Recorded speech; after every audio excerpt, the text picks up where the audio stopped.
Francia, 1918. Durante 4 años, los camarógrafos de todas partes del mundo arriesgaron sus vidas para filmar estas Apocalipsis. La Primera Guerra Mundial. Desde 1914 hasta 1918, casi 80 millones de personas se vieron sumergidas en la guerra.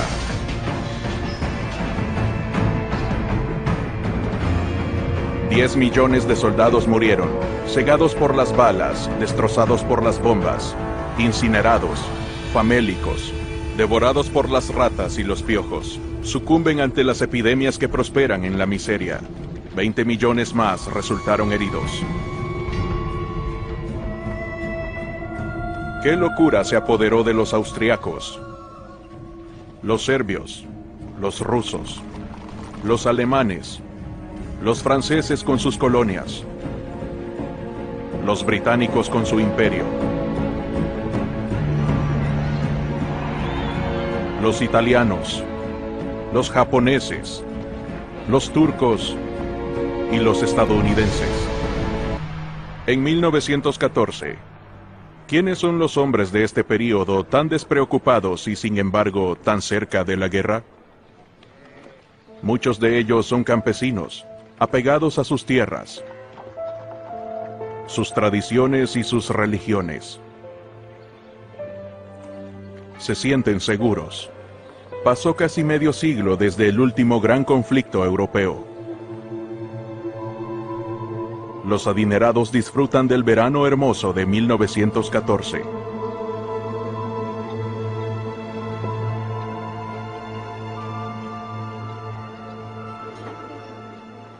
Viena, 1914.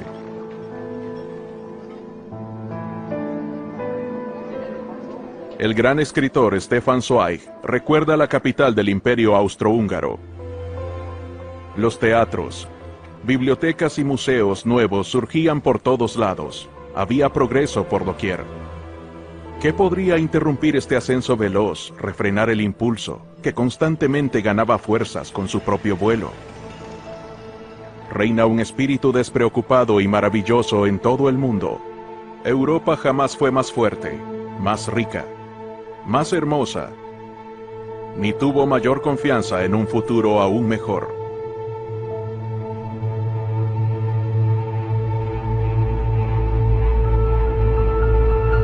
Aún es la Belle Époque de principios del siglo XX, pero no para todos. Los obreros trabajaban el doble de horas que los actuales, pero ganaban solo la mitad.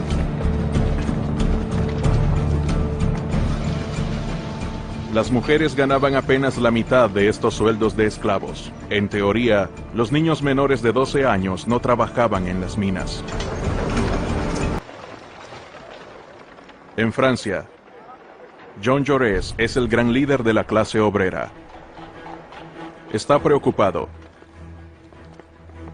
Sabe que entre la élite de Europa muchos capitanes de la industria hablan abiertamente de una guerra para terminar con el movimiento de las demandas obreras. Jaurès escribe: su sociedad violenta y caótica, incluso cuando intenta buscar la paz, lleva la guerra en su interior, al igual que las nubes de lluvia llevan la tormenta. La carrera armamentista es muy buena para los negocios. Las grandes potencias europeas se preparan para la guerra. Durante siglos los imperios rivales han dividido el mundo con sus espadas. Las conquistas británicas llegan tan lejos como Australia y Canadá. Las de Francia desde Indochina hasta África. Alemania también tiene colonias, pero quiere un trozo más grande del pastel. Antes de 1871, Prusia era un estado dividido. Al aplastar a Francia y anexar las provincias francesas de Alsacia y Lorena, se convirtió en el Imperio Alemán. El emperador de Alemania, Guillermo II, de 55 años, se rodea de sus líderes militares. Ordena la construcción de una armada que superará la flota inglesa. Para Guillermo II, el Reino Unido ha sido una amenaza desde que se formó la Triple Entente con Francia y Rusia. Como resultado, Alemania se siente rodeada y por lo tanto vulnerable. Su único aliado real es el Imperio Austrohúngaro, una amalgama de naciones más pequeñas que han sido gobernadas durante más de 60 años por Francisco José I, de 84 años. Francisco José, sus oficiales y políticos arrogantes se oponen a cualquier tipo de reforma. Su imperio se conoce como el Feliz Apocalipsis.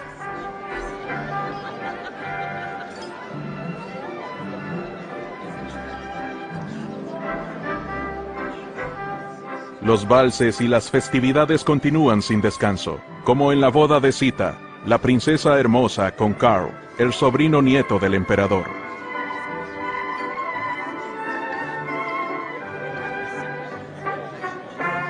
Pero es su nieto, Francisco Fernando, el presunto heredero del trono de Austria-Hungría. Francisco Fernando está casado con la condesa Sofía Chotek, quien es aristócrata, pero no de sangre real. Francisco José no lo aprueba. Sarajevo. El nombre resuena como un grito a través de la historia. Es en Sarajevo que el destino del mundo cambia para siempre. En Bosnia, que Austria-Hungría anexó recientemente. Pero Serbia se opuso a esta acción. Quiere expandirse al unir los pueblos eslavos de los Balcanes.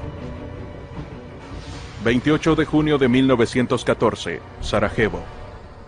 Francisco Fernando, heredero de la corona austrohúngara, recién escapó junto a su esposa de un primer intento de asesinato. Se detienen en la alcaldía para protestar vehementemente. Estas son las últimas imágenes de la pareja. Cuando salen del edificio un poco después, los asesinan con una pistola.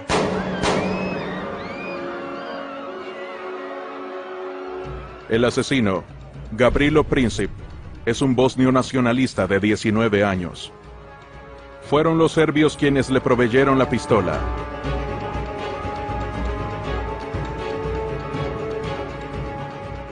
Este asesinato en Sarajevo tendrá consecuencias inimaginables, aunque al principio se reporta como una noticia menor.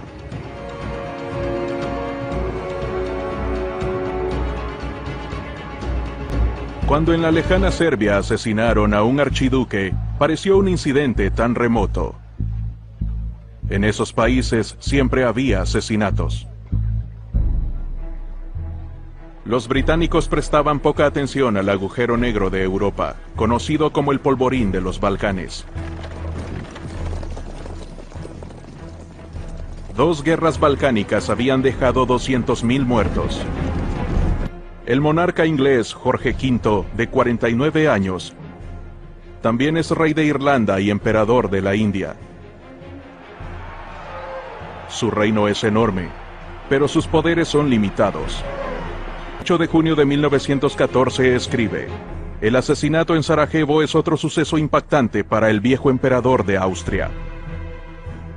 Jorge V no tiene idea de lo que está a punto de estallar. Al igual que el presidente de Francia, quien llega a Londres en visita oficial para reafirmar el Entente Cordial, la nueva amistad, que tras siglos de rivalidad mortal, ahora une a Gran Bretaña y Francia. 3 de julio de 1914, con los funerales de Francisco Fernando y de Sofía Chotek, empieza la cuenta regresiva para la guerra. Los generales austriacos han buscado una excusa para subyagar a Serbia desde hace mucho tiempo. No pueden probar la responsabilidad del país en los asesinatos de Sarajevo, pero logran convencer a su emperador. El jefe del Estado Mayor austriaco declara: debemos deshacernos de los serbios, porque muerden constantemente los tobillos del imperio, como si fueran serpientes. Pero esta posición pasaba por alto a Rusia, protectora de los eslavos. En 1905, Rusia perdió una guerra contra Japón y experimentó su primera revolución.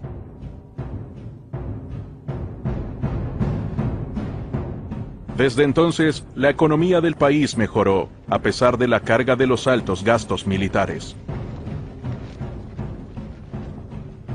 A principios de julio de 1914, entre las desgracias inminentes de Europa, el zar hace un recorrido del mar Báltico a bordo de su yate.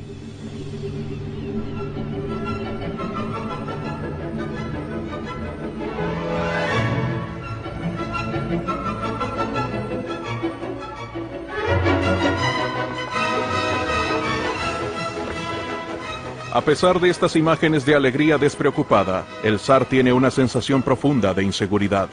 La paz está amenazada, al igual que su dinastía. Su heredero, su único varón, Zarevich Alexei, de 10 años, es hemofílico. La enfermedad hereditaria proviene de una bisabuela materna inglesa, la reina Victoria, quien era portadora del gen. Para cuando la reina Victoria murió, sus descendientes ocupaban muchos tronos de Europa. La Europa de los reyes y emperadores es una gran familia feliz. El soberano británico Jorge V y el zar Nicolás II son primos, y podrían pasar por gemelos. El Kaiser alemán también es su primo, y es el padrino del Zarevich. La paz debería reinar en la familia. Pero en todos los países, las fuertes facciones nacionalistas ven la guerra como una oportunidad para eliminar a un rival peligroso. Y el asesinato de Francisco Fernando, el heredero del trono austriaco, es para Guillermo II la amenaza más grave de todas. Es un ataque contra el derecho divino de los reyes. 23 de julio de 1914. El gobierno de Viena envía un ultimátum a Belgrado, con una estipulación de que a su policía imperial debe permitírsele investigar en territorio serbio. Belgrado contesta: Serbia no es una provincia del Imperio Austrohúngaro.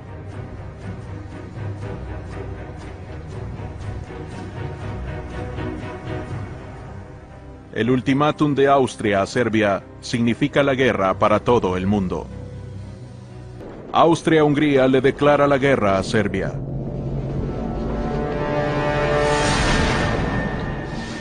...28 de julio de 1914... los cañones Skoda de la artillería austriaca entran en acción contra Belgrado.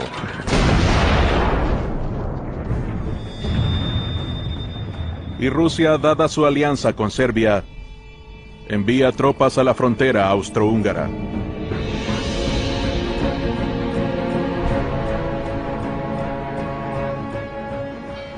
...30 de julio de 1914... Guillermo II interrumpe su crucero. El Kaiser baja a tierra con su perro Salchicha, que lo precede donde quiera que va. Dada su alianza con Austria, le manda un ultimátum a su primo Nicolás II, en el que le ordena retirar sus tropas de la frontera austriaca. Nicolás, por el contrario, se moviliza. 1 de agosto de 1914, Alemania se moviliza y le declara la guerra a Rusia. Los jóvenes reclutas alemanes examinan el contenido de sus equipos de infantería, que incluye los indispensables pares adicionales de calcetines.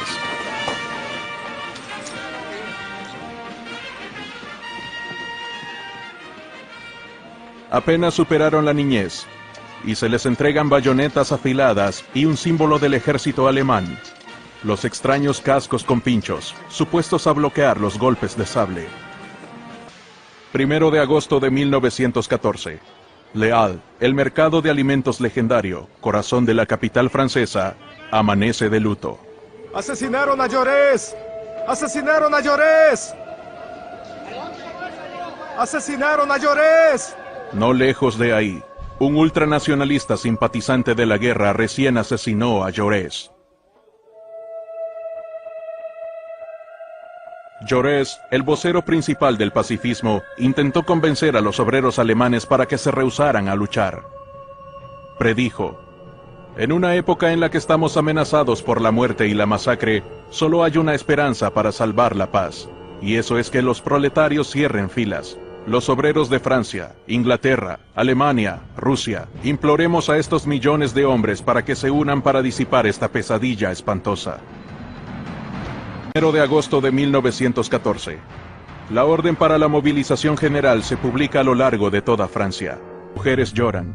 Los hombres estupefactos miran la aguja de la catedral, aturdidos y mudos.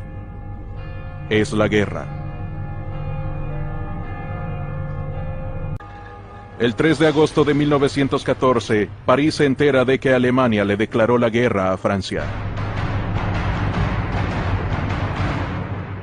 Entierran a Jaurès. Y con él, toda esperanza de paz. 3 millones de franceses se movilizan, al igual que 5 millones de rusos, 4 millones de alemanes y 2 millones de austriacos. Sobre todos estos hombres reclutados, Stefan Zweig escribe: en 1914, ¿qué sabían de la guerra después de casi medio siglo de paz? Se había convertido en una leyenda heroica y romántica. Las personas la contemplaban a través de la perspectiva de sus libros de texto y de los cuadros en los museos. Ataques de una caballería brillante con uniformes relumbrantes y una marcha resonante de victorias sin víctimas. Una aventura salvaje y viril, una experiencia maravillosa y excitante. Por eso gritaban y cantaban en los trenes que los llevaban al matadero.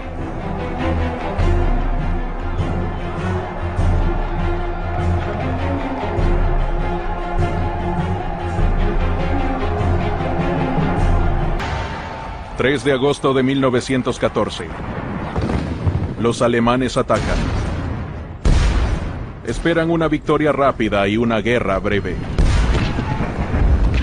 Su plan, conocido como el Plan Schlieffen, en honor al general alemán que lo concibió, consiste en cruzar Luxemburgo y Bélgica antes de que los rusos ataquen desde el este y obliguen a los alemanes a luchar en 2 frentes. La neutralidad belga se instituyó después de la derrota de Napoleón para crear una barrera entre Gran Bretaña, Francia y Alemania. Su violación ahora provoca una reacción inmediata de Londres.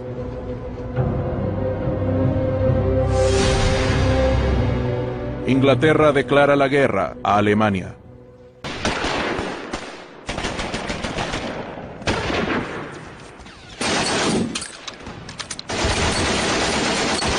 Para los alemanes es una sorpresa desagradable. Su plan de batalla se retrasa varios días. Para aplastar las fortalezas deben traer sus cañones Krupp enormes que disparan proyectiles de 1 tonelada. Mientras los alemanes se retrasan en Bélgica y los rusos preparan su ofensiva, los austrohúngaros, quienes esperaban castigar a los serbios en una semana, se ven parados en seco. Los serbios prueban ser combatientes temibles. Después de 2 semanas, el número de víctimas austriacas ya alcanzó las 25.000, y los serbios celebran su victoria, por el momento. El ejército francés de agosto de 1914.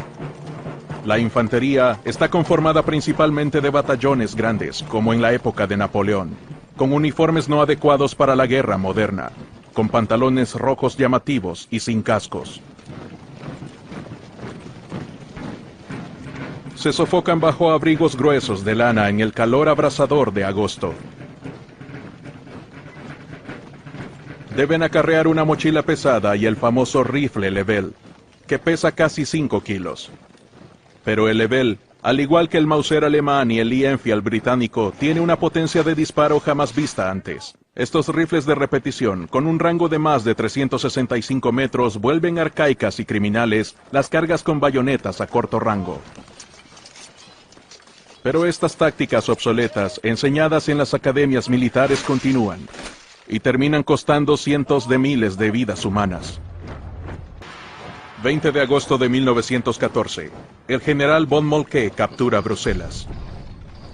Explica: nuestro avance en Bélgica ciertamente es brutal, pero luchamos por nuestras vidas, y todos quienes se interponen en nuestro camino deben sufrir las consecuencias.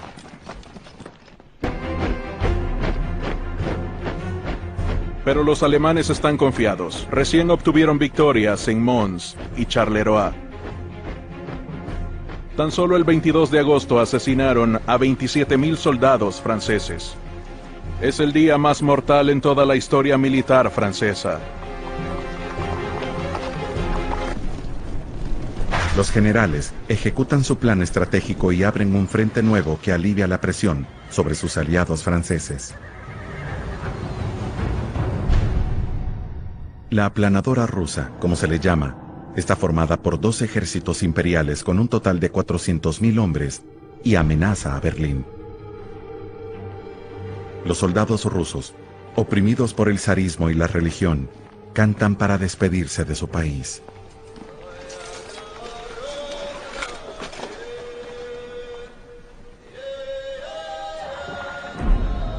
Pero los soldados rusos no entienden por qué deben marchar cientos de kilómetros y cruzar la frontera para defender su patria. La mayoría son campesinos. Muchos no saben leer ni escribir. Y no dejaron diarios ni cartas.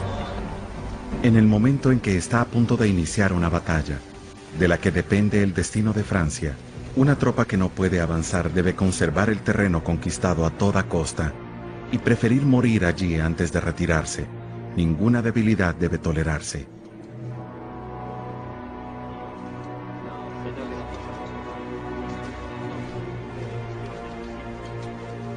Los soldados tienen miedo. Saben que habrá cortes marciales para quienes vacilen. Si se retiran, sus propios compañeros los ejecutarán. Si avanzan, los matará el enemigo.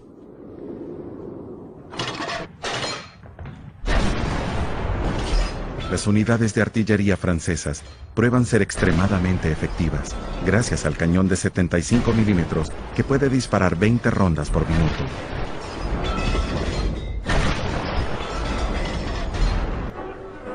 El ejército alemán busca ganarse a los habitantes locales. Pero el saqueo y las requisiciones para alimentar a los soldados pronto significan hambruna para los ciudadanos belgas. Entre estos soldados alemanes se encuentra un pintor austríaco desconocido quien se enlistó en el ejército alemán, Adolfo Hitler, entonces de 25 años.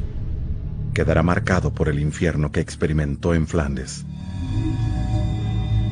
En su libro Mi lucha, Hitler escribe: el orgullo de la lucha pronto se convirtió en una pesadilla.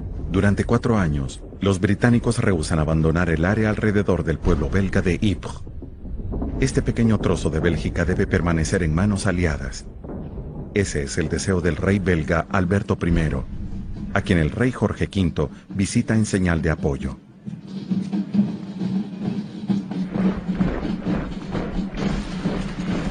En octubre, los alemanes, decididos a retener las regiones conquistadas, empiezan a cavar o a obligar a civiles a cavar por ellos. Toda una red de fortificaciones en el barro supurante de Flandes.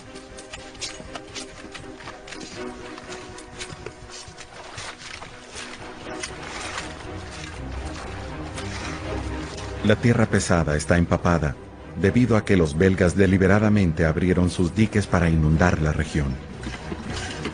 Los alemanes trabajan arduamente para volver habitables estas colonias de termitas, pero el invierno las transformará en criptas congeladas.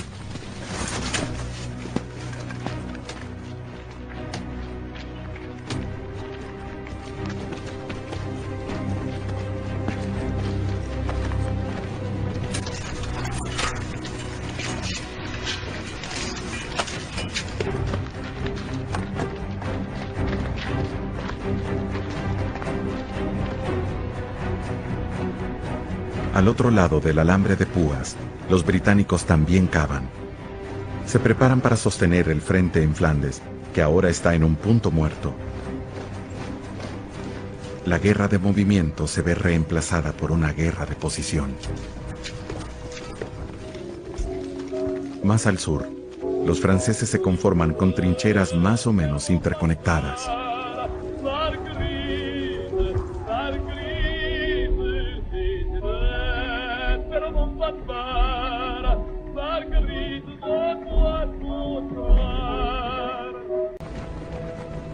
En África, los franceses, británicos y belgas atacan las colonias alemanas de Togo, Camerún, Tanganica, Ruanda y Namibia.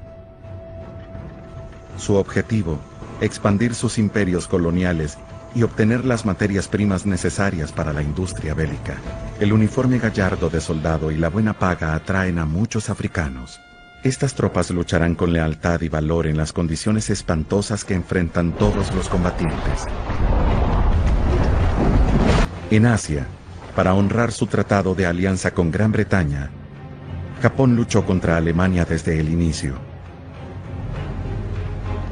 Los japoneses aprovechan la oportunidad para apropiarse del enclave alemán en China, el puerto de Tsingtao, donde hay una cervecería alemana que produce una cerveza conocida incluso en la actualidad. Japón, en ascenso económico y militar, demuestra su superioridad al bombardear las defensas alemanas por 7 días consecutivos hasta hacerlas colapsar.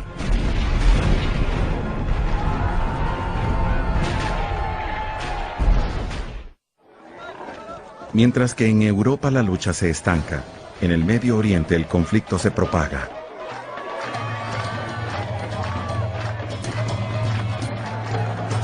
El 23 de noviembre de 1914 en Jerusalén, que entonces era parte del Imperio Otomano Turco, aliado con los alemanes, los Müsen llaman a una guerra santa para animar a los combatientes musulmanes contra los franceses, los británicos y los rusos. El Imperio Otomano ocupa una posición estratégica. Su capital, Constantinopla, la actual Estambul en Turquía, alberga la Basílica de Hagia Sofía, que convirtieron en una mezquita. Constantinopla domina el pasaje entre el Mediterráneo y el Mar Negro. El Imperio Otomano se extiende hasta el Golfo Pérsico y amenaza el Canal de Suez, una arteria vital para los británicos y una ruta marítima importante para los suministros hacia el frente occidental. El soberano otomano es el sultán Mehmed V, visto aquí mientras recibe al monarca alemán, el Kaiser Guillermo II. A Guillermo II le preocupan las maniobras diplomáticas de los británicos, quienes intentaron comprar la alianza de Turquía, pero los alemanes ofrecieron más que ellos. En los Estados Unidos, que oficialmente aún son neutrales, la hostilidad hacia Alemania surge después de que un submarino alemán hunde con un torpedo el barco de pasajeros británico, el SS Lusitania, el 7 de mayo de 1915. Los alemanes alegan que el ataque es justificado porque el Lusitania transportaba municiones.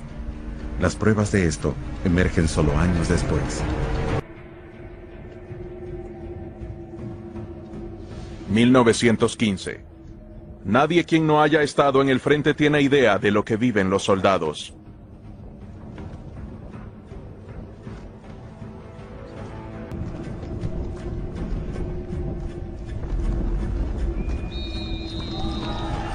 Cuando suena el silbato, los hombres salen a un infierno viviente. El infierno es la artillería. El infierno genera devastación.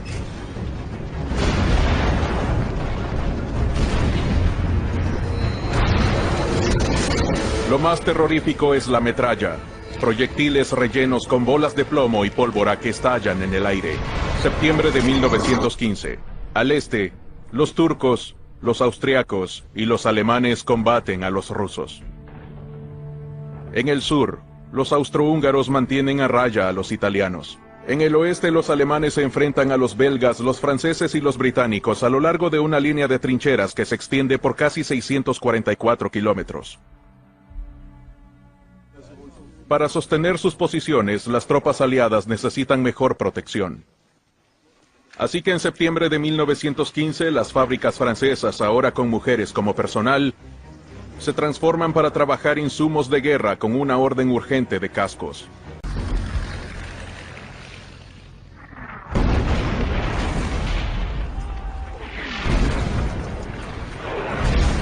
En Tormenta de Acero, el teniente Ernst Junger escribe: es más fácil describir estos sonidos que soportarlos, porque uno no puede dejar de asociar todos estos sonidos del acero en vuelo con la idea de la muerte. Esta guerra de artillería requiere que las tropas sostengan su posición durante todos los ataques, incluso cuando los proyectiles están llenos de gas venenoso. Además de los cascos, a los soldados se les entregan máscaras antigas como protección ante esta nueva forma de guerra. Hay una competencia para descubrir la fórmula más letal, tal como cloro o gas mostaza, que apareció en la batalla de Ypres en Bélgica y asesinó a miles de hombres. Un doctor militar, el mayor Falloch, escribe: los hombres se vuelven morados, luego gritan pidiendo aire y se quejan de un ardor en el pecho y el estómago. Lo hemos visto todo, las lesiones espantosas y las avalanchas mortales de acero. Pero eso no es nada comparado con esa neblina que oscureció el sol durante horas que parecieron siglos. Al encontrar un cadáver alemán, los franceses se enteran de cuánto más avanzados están en realidad sus enemigos en esta tecnología. Para el otoño de 1915, los alemanes usan la Gummi Mask, una máscara de caucho con un filtro de carbón activado. Pronto todos los ejércitos la copiarán y seguirá en servicio hasta el fin de la guerra.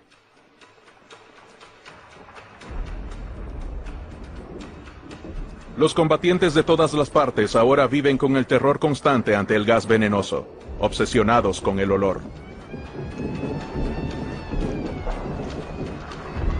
Como explica un oficial de artillería alemán, los hombres olfatean como perros de caza.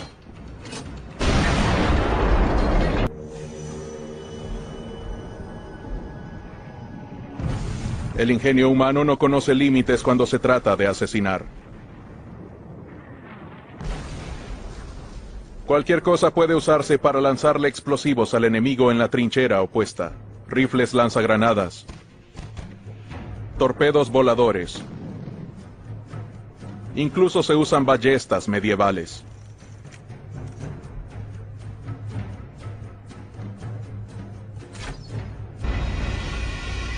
Durante la noche, los soldados descienden a refugios subterráneos. Un hombre incluso construye una jaula para protegerse de las ratas. El sargento Beck escribe: a uno de mis hombres lo mordieron en la oreja, a otro en la nariz. Cuando nos acostamos, las ratas corren sobre nosotros como gatos. Devoran todo lo que tenemos: el chocolate, el queso camembert, incluso las provisiones para nuestros rifles. Los hombres las cazan de cualquier forma. En tan solo un agujero mataron a 17 de ellas del tamaño de conejos pequeños. En Verdún, en este mes frío de marzo de 1916, solo los aviadores se salvan de las trincheras. Los pilotos del Kaiser son los amos del cielo. Montan en sus corceles de madera y lona. Se ven a sí mismos como caballeros modernos. Uno de ellos es Hermann Göring, de 23 años de edad, agresivo y ambicioso. Consigue victorias aéreas y desarrolla un corazón de asesino implacable.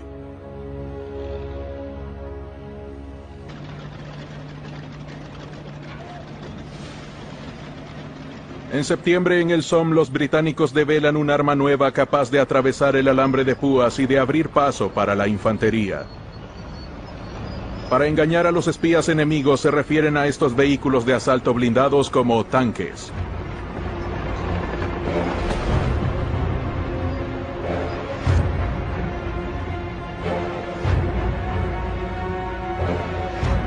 Al principio a los alemanes les aterrorizan los tanques, pero son lentos y vulnerables, y los despliegan en números demasiado pequeños. Los primeros modelos son fáciles objetivos para la artillería enemiga. En 1917, los alemanes están a la defensiva en el oeste. Están decididos a mantener el territorio conquistado en el norte de Francia y de Bélgica. En el este, Alemania ocupa 310.000 millas cuadradas del Imperio ruso. El ejército ruso empieza a amotinarse. Muchos soldados abandonan sus puestos para unirse a sus esposas, quienes se manifiestan en San Petersburgo en contra de la guerra, la hambruna y la pérdida de sus esposos. Se les unen los estudiantes y los obreros. Es el principio de la Revolución Rusa. En la capital rusa, la guarnición del ejército responsable por mantener el orden civil se une con los rebeldes. Las mantas proclaman: el pueblo y el ejército unidos. Paz. Larga vida a la República. Y abajo con el antiguo régimen. En marzo de 1917, Nicolás II abdica. Aquí lo vemos filmado por última vez con sus 4 hijas. las grandes duquesas, y con su único hijo y heredero, el zarevich Alexei, un hemofílico demasiado frágil para reinar.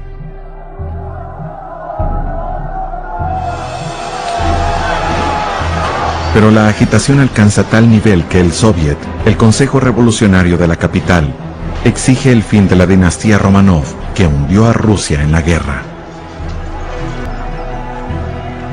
Un gobierno provisional moderado, dominado por el socialista Alexander Kerensky, considera permitir que el zar depuesto viaje al exilio. La guerra submarina irrestricta confirma los peores temores del canciller alemán. En marzo de 1917, hunden 3 barcos mercantes estadounidenses. Este evento permite actuar a Woodrow Wilson, presidente de los Estados Unidos. Necesita una excusa para que Estados Unidos entre a la guerra. Wilson ya no puede seguir siendo un pacifista. Para él, Francia es la cuna de la Declaración de los Derechos del Hombre. Si Francia está amenazada, también lo está la democracia. Declara, los Estados Unidos tienen el privilegio de derramar su sangre por los principios que los engendraron, por la felicidad y la paz que han atesorado. Los Estados Unidos se suman a la guerra contra Alemania y sus aliados.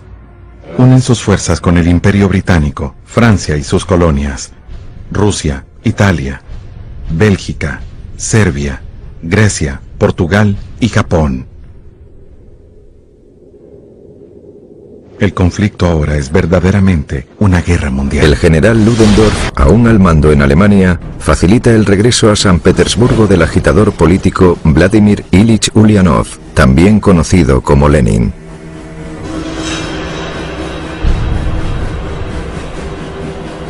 Autor de escritos que abogan por la ofensiva comunista, Lenin vive exiliado en Suiza. Tiene 47 años. Los alemanes deciden financiar el partido y el viaje de Lenin porque los comunistas que derrocaron al zar en febrero de 1917 siguen luchando en la guerra. Esta alianza antinatural no nace del apoyo de Ludendorff al plan de Lenin de prohibir la propiedad privada, sino porque Lenin promete sacar a Rusia de la guerra. Ludendorff afirmó: Lenin combatirá a los patriotas rusos, después lo estrangularé a él y a sus amigos. Una década antes, durante la Revolución de 1905, Lenin escribió: el terror es un instrumento de la higiene social. Entre las primeras víctimas de esta nueva política está toda la familia real imperial. El gran imperio ruso es el primero en caer como resultado de la guerra.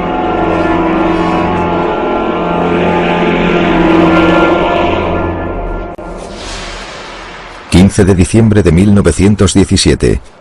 Los soldados alemanes y rusos emergen de sus trincheras, cruzan el alambre de espino y confraternizan. El nuevo régimen comunista en Moscú acaba de firmar un armisticio y comienzan las negociaciones para terminar la guerra.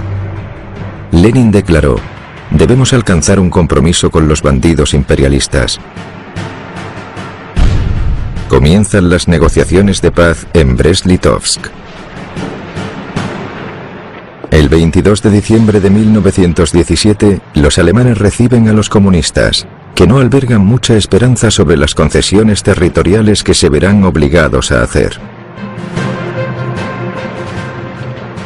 Según Lenin, hay que ceder terreno para ganar tiempo, el tiempo necesario para que se consolide la revolución, ya que se está fraguando la guerra civil con los ejércitos rusos que siguen siendo leales al imperio. Los comunistas deben ganar tiempo, esperan que la revolución se extienda por el mundo. Durante 3 meses negocian con sus enemigos de Alemania, Austria, Turquía y Bulgaria. Todos quieren su parte del pastel. Con Alemania amenazando con retomar la guerra contra Rusia, Lenin recurre a León Trotsky, uno de sus camaradas más cercanos, para capitular en todos los puntos.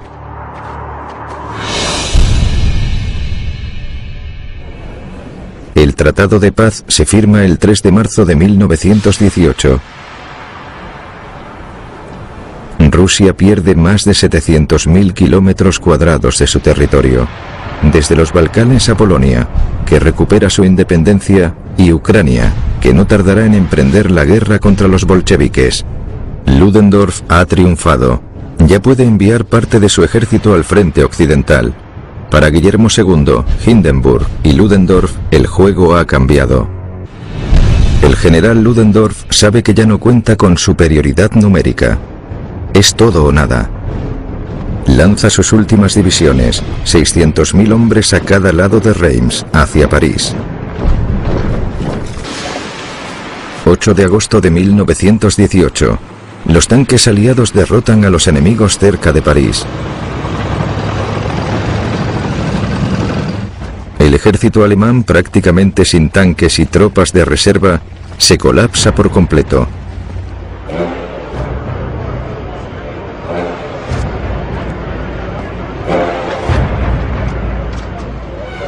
Ludendorff lo define como el día negro para el ejército alemán.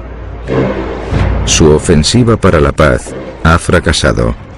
No tiene más alternativa que intentar retrasar todo lo posible el avance de las tropas aliadas hacia la frontera alemana. El gran imperio se tambalea. Los británicos completan su conquista de una Palestina bajo el dominio turco.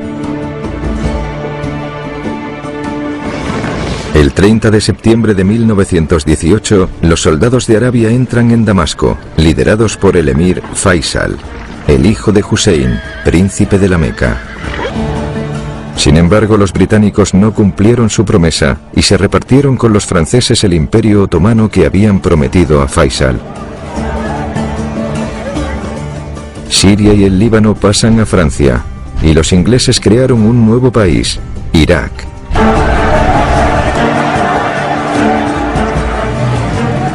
Igual de humillante para los árabes, cuando los británicos conquistaron Jerusalén y mostraron su apoyo a la población judía de Palestina. El gobierno británico había hecho promesas.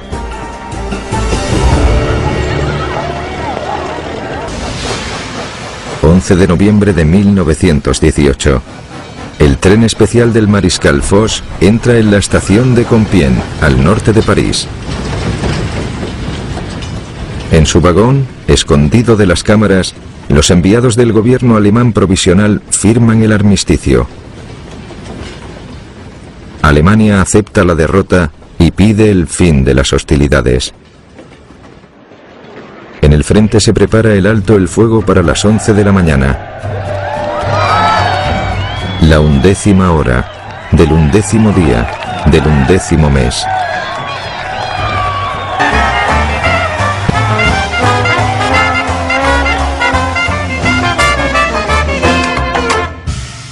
Los líderes honran el recuerdo de guerra con la construcción de innumerables monumentos que representan a sus soldados marchando hacia el sacrificio y la gloria. Jamás representan a los pelotones de fusilamiento y la represión que se impuso para mantener el orden en el frente. A pesar de la matanza, estos monumentos intentan convencernos de que está bien matar y dejarse matar por la patria. El presidente de Estados Unidos, los franceses y los británicos crean un cuerpo internacional diseñado para evitar la guerra en el futuro. Lo llaman la Liga de las Naciones.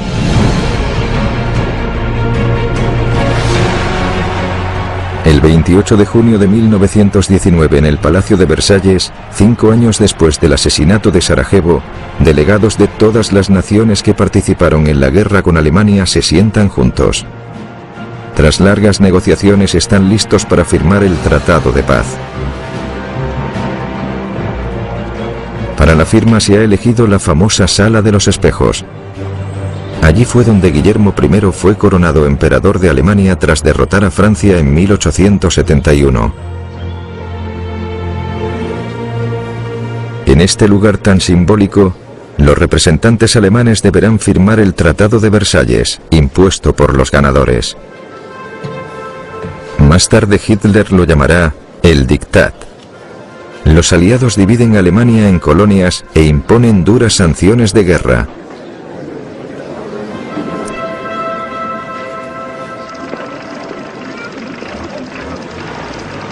El tratado recibe muchas críticas. El famoso economista británico John Maynard Keynes escribió: si adoptamos la postura de que Alemania debe empobrecerse y sus niños morir de hambre, me atrevo a predecir que la venganza no tardará en llegar.